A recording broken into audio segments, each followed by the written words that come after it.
Welcome to AFAX number one stop to entertainment and trending news.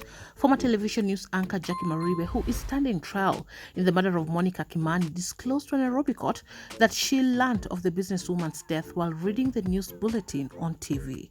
She told Judge Grace Nzioka that on the night of September 19, 2018, which is when Monica was suspected to have been brutally murdered, she was at Royal Media Services Studios doing interviews up to around midnight. She then left the company's premises with her guests, who were Juliet Julie, alias Juju, Chelangat Ruto, and Anita Thumbi. The group went out and was later joined by former Nairobi Governor Mike Sonko.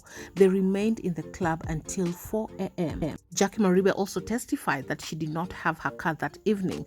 Through lawyer Katwa Keegan, she told the court that at the time she lived with the first accused, former lover Joseph Irungu alias Joey, at her Royal Park apartment home in Langata. She said he would drop and pick her from work using her car and that he had the vehicle the rest of the time. Police had previously said that Joey was driving the car when he was seen at Monica Kilimani's home the day before her body was discovered. Jacque Maribe told Justice Nzioka, "After dropping me at my workplace, he would go and I did not have control of the vehicle after that." She also testified that she did not know the late Monica Kimani or where she lived. She further told the court that she did not participate in or witness any burning of clothes outside her apartment. Her lawyer Keegan asked her, "Is it your evidence to this court that you know nothing about the killing of Monica?" Resting her defense, Jacque Maribe stated, "I know nothing about the death of Monica and I did not kill her.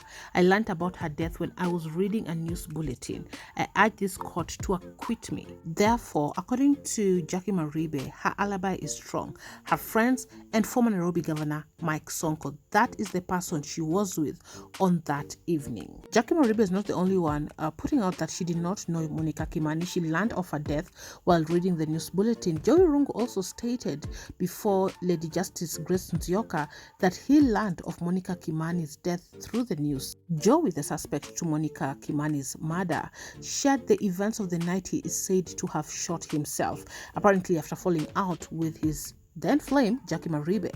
Joey appeared before Lady Justice Grace Nzioka at the Milimani Law Court, and he told the court that the gun went off by itself at Maribe's house shortly after they had a heated argument about some messages he saw on her phone, putting out, "We had an argument again about a message I saw on her phone, and we threw words at each other. I got tired and I was throwing my clothes outside. I wanted to leave the house because the same message was repetitive and I was intoxicated and angry. I didn't want to listen to her at all, whatever I had seen." He also claims that while he was moving his clothes from Maribe's house and throwing them outside, the gun went off and a bullet struck him in the chest, stating, "So when I was moving my clothes, the gun went off and hit me on the chest, so I went to my neighbor Brian." The court also heard about how he came to possess the gun allegedly owned by his neighbor. Joey stated Brian had brought the gun because they were having a fight with the wife.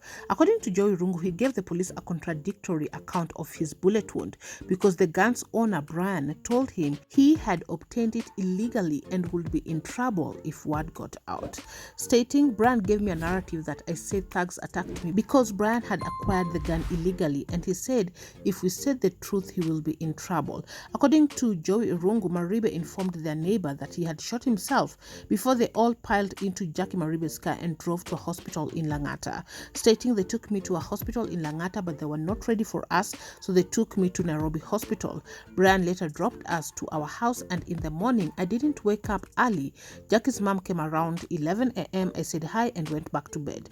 Rungu further claimed he discovered he was a suspect in the death of Miss Kimani while watching television. He testified before the court that at around 6:45 a.m.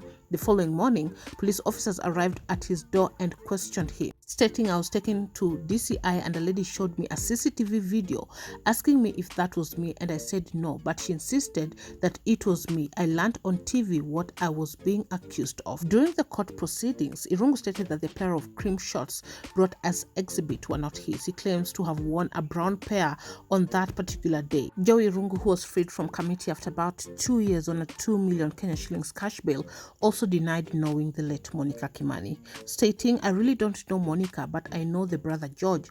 We schooled with him in 2012. We never met after that because I traveled outside the country. Then we later caught up on Instagram, but we were to meet at 4040, a place I used to go.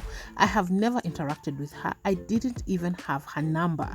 Irungu also cast doubt on assertions that he had asked his neighbor for paraffin to burn some stuff during the hearing. He claimed his neighbor was just making up a story to save his own skin, stating, "That is a lie. He was doing that to cover up for himself because I didn't call anyone. None of my clothes were missing or burnt." Joey also denied taking a taxi on the night of the murder, telling the court he was driving Maribe's car instead, stating, "On 19th, no one drove my car. If it left Roadhouse, it could have been seen by CCTV. One of the police officers drove the car from Royal Park to police station. There was no fingerprints done there."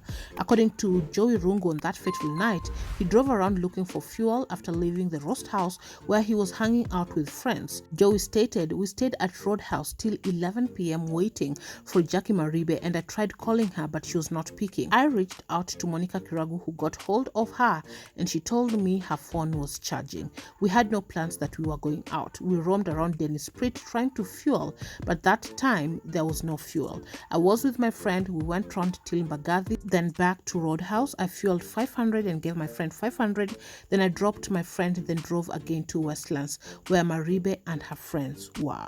Justice Nzioka fixed the case for mention on June 26, 2023 for the parties to make final remarks before she sets a date for delivery of judgment. Well, that's it for today. Thanks so much for watching. Subscribe if you haven't for this and more updates. Hit your notification bell so you'll be the first to be notified once you have any new uploads. I'll see you on the next one. Bye-bye.